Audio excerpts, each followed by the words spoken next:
Selamat datang para sobat Novelmi. Selamat mendengarkan bab kedua novel Selingkuh Balas Selingkuh yang ditulis LDVO dengan judul Sikap Ibu Mertuaku. Selamat mendengarkan. Keesokan harinya, Bening bersiap pergi ke apotek. Dia sudah terlambat siklus selama 2 minggu. Bening ingin membeli test pak untuk memastikan mungkin saja dirinya tengah hamil. Abian dan Bening sudah menikah 2 tahun, namun mereka belum dikaruniai anak. Baik Bening ataupun Abian tidak mempermasalahkan itu, karena mereka belum terlalu menginginkan keturunan. Setidaknya, sampai orang tua Abian menerima Bening sebagai menantu. Tadi, sebelum Abian berangkat kerja, Bening meminta suaminya memesan jasa kendaraan online untuknya. Tak lama, jemputan pun datang. Apotek Cempaka, Bang, ucap Bening menegaskan. Sesampainya di apotek, Bening membeli 5 test pak sekaligus. Dia tidak mau bolak-balik ke keluar rumah, karena Abian tidak menyukainya. Saat Bening keluar dari apotek, dia melihat seorang wanita yang sangat mirip dengan ibu mertuanya. "Mamah, bukannya Mamah sedang sakit? Kenapa Mamah ada di sini?" gumam Bening. Bening berlari kecil menghampiri ibu mertuanya. Terlihat ibu mertuanya memasuki sebuah butik. Bening pun hanya terdiam di depan butik. Dia ingin masuk namun ragu. Butik itu terlihat mewah. Bening malu karena dia hanya mengenakan sandal capit dan pakaian sederhana saja. Di dalam butik, Dewi segera bersembunyi. Dia sengaja menghindar Bening karena tidak mau mempermalukan diri di depan calon besannya. Dia malu memiliki menantu miskin seperti Bening. Dewi memanggil seorang karyawan butik. "Kamu tahu siapa saya kan? Saya calon besan Bu Elin Adhitama," ucapnya. Karyawan itu pun mengangguk. "Kamu usir wanita yang berdiri di depan butik. Dia itu pengemis. Kamu kasih uang ini untuk membuatnya pergi." Titah Dewi seraya membelikan 2 lembar uang 5 ribuan. Bening memberanikan diri memasuki butik. Tiba-tiba saja, seorang wanita menghampirinya. "Satpam, bawa wanita itu keluar. Kenapa kalian membiarkan seorang pengemis memasuki butik?" Bening tersentak mendengar perkataan wanita itu, walau dia tidak memakai baju mewah tapi penampilannya bersih. Sampai hati wanita itu menyebutnya pengemis. Seorang satpam menghampiri Bening. Dia mencengkeram kuat sebelah tangan Bening, lalu menyeretnya keluar. "Pergi kamu dari sini. Ambil ini dan jangan kembali lagi," usir wanita itu sambil melemparkan 2 lembar uang 5 ribuan. Air mata Bening mengalir, hatinya sakit dituduh pengemis. Ditatapnya 2 lembar uang yang tergolek di dekat kakinya. Lalu dia menatap nyalang 2 orang di hadapannya. "Awas saja. Kalau nanti aku jadi orang kaya, kalian yang akan aku lempar dari tempat ini," ucap Bening sambil menunjuk wajah orang-orang yang mengusirnya. Bening berbalik, dia berlari sambil menangis. Karena kepala tertunduk, Bening tidak sengaja menabrak seseorang sampai tubuh mereka terjatuh. "Mamah tidak apa-apa." Seorang pria muda menolong ibunya berdiri. Pria itu menatap nyalang Bening. "Kamu punya matanya tidak? Jalan itu pakai mata," bentak pria itu. Bening tersinggung dengan ucapan pria itu. Tangisnya pun semakin pecah. Dia kesal, kenapa orang-orang memperlakukannya semena-mena. "Jangan keterlaluan, Rafa.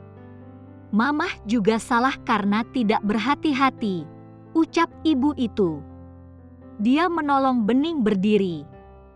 Kamu tidak apa-apa? Tanyanya. Suaranya terdengar khawatir. Bening menghapus air mata. Dia termenung melihat ibu itu. Saya yang salah. Maafkan saya, ucap Bening sambil terisak. Ibu itu tersenyum ramah. Tidak apa-apa. Saya juga kurang berhati-hati. Kamu mau kemana? Peu pulang, jawab Bening.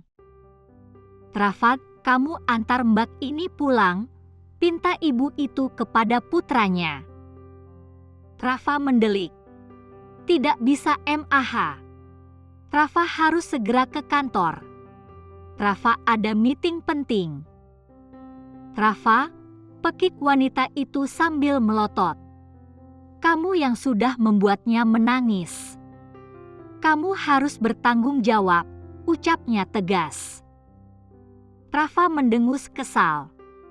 Bening merasa tidak enak hati, padahal Bening menangis bukan hanya karena dibentak pria itu.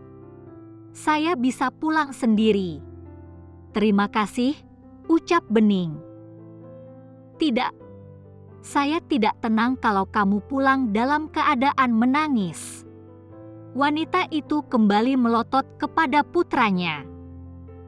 Rafa memutar matanya. Cepat masuk. Aku tidak punya banyak waktu.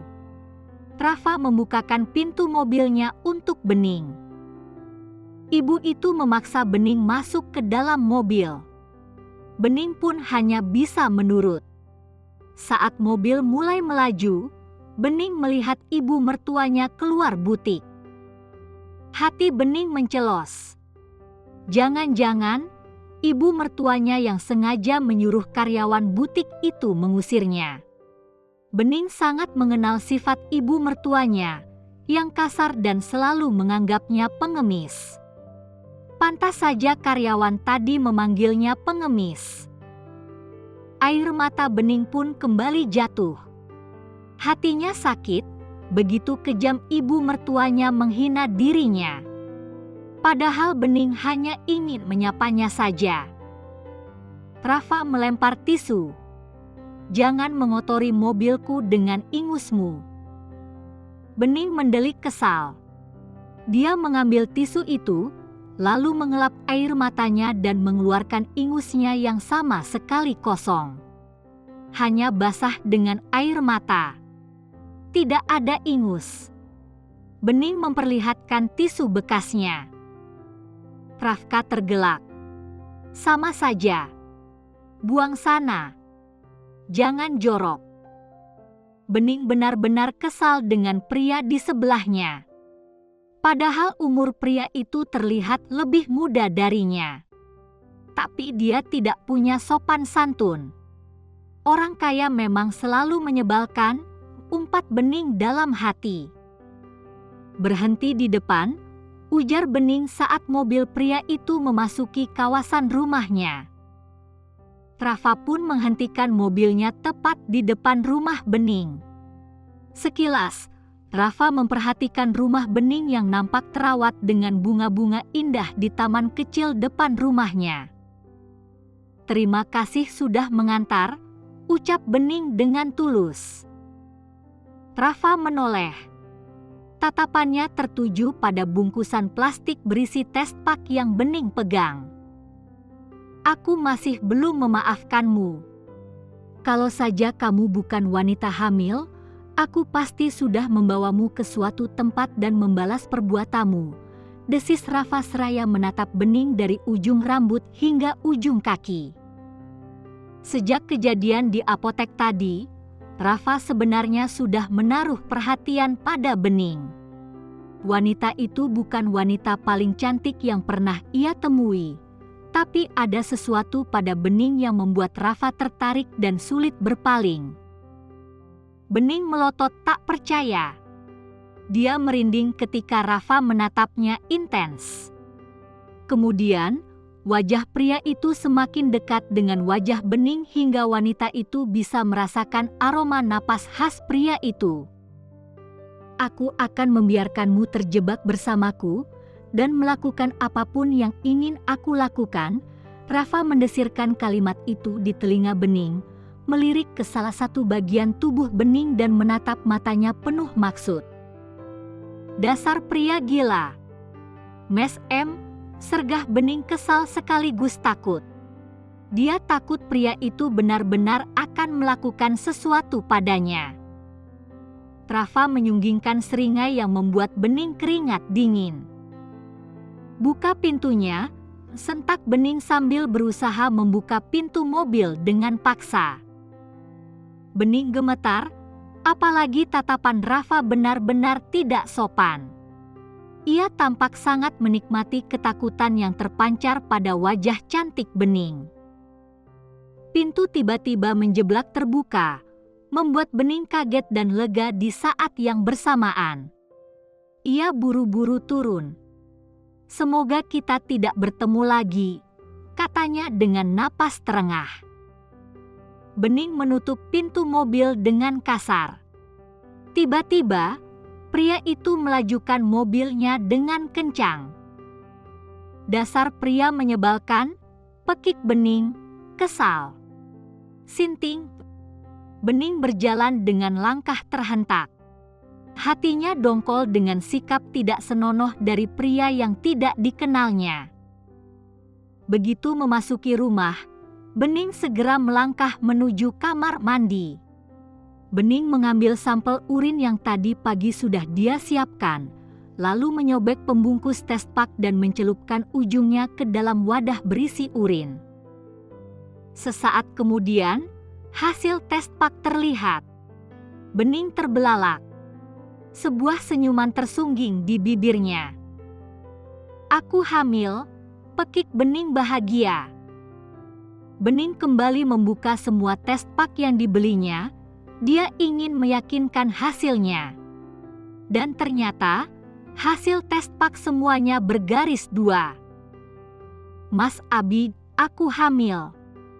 "Mas Abi pasti akan senang," ucap Bening dengan nada riang. Dia tidak sabar menunggu suaminya pulang. Tak terasa, jam kerja pun sudah berakhir. Abian bersiap untuk pulang. Dia sudah sangat merindukan istrinya. Abian sadar, akhir-akhir ini dia jarang menyentuh istrinya. Dia terlalu lelah melayani selingkuhannya. Saat Abian hendak pulang, Denita memasuki ruangan kantornya. "Mas Abian." Denita rindu. Denita datang dengan penampilan menawan dan menggoda. Dia memakai gaun minim yang seksi, membuat jakun Abian naik turun melihatnya. Denita merangkul Abian, dia melancarkan serangannya untuk menaklukkan Abian. "Denita, Mas harus pulang." "Kasihan Bening sedang menunggu di rumah," ucap Abian. Dia mencoba bertahan dari godaan wanita cantik nan seksi di hadapannya. "Mas, baru juga jam 6 sore. Kita main sebentar saja, Mas," goda Denita. "Besok saja, Denita. Malam ini Mas ingin bersama Bening," tolak Abian. Dia mencoba melepaskan diri dari bujukan kekasihnya. Denita membuka 2 kancing gaunnya, lalu menariknya ke bawah. Terpampanglah tubuh indah berbalut lingerie seksi yang menggoda. Denita mendekati Abian. "Besok malam pertama kita, Denita sudah menyiapkan sesuatu yang spesial untuk Mas Abian." Denita mengalungkan tangannya di leher Abian. "Tapi malam ini, malam terakhir kita menjadi kekasih, jadi kita harus menikmatinya bersama." Denita menarik wajah Abian, dia menciumnya dengan panas dan menggoda. Abian tidak bisa menolak. Dia hanya laki-laki biasa dengan hasrat membara. Abian tidak mau munafik. Pelayanan Denita memang lebih baik dari istrinya. Denita selalu mengajaknya melakukan banyak gaya, berbeda dengan Bening yang hanya bisa terlentang saja. Tubuh Denita juga lebih lembut dan harum. Walau tubuh Bening juga sempurna, namun dia tidak melakukan perawatan seperti yang Denita lakukanlah. Jadi kulitnya terasa kasar, tidak sehalus milik Denita. Abian pun terlarut dalam kumparan dosa, melupakan sosok istrinya yang sedang menunggu di rumah. Biarlah dia nikmati surga dunia, toh istrinya juga tidak akan curiga. Abian sudah biasa pergi pagi pulang malam. Ini akhir dari bab kedua novel Selingkuh Balas Selingkuh. Kamu suka novel ini? Novel ini juga bisa dibaca di Novelme. Unduh aplikasinya sekarang juga di Google Play Store dan Apple App Store.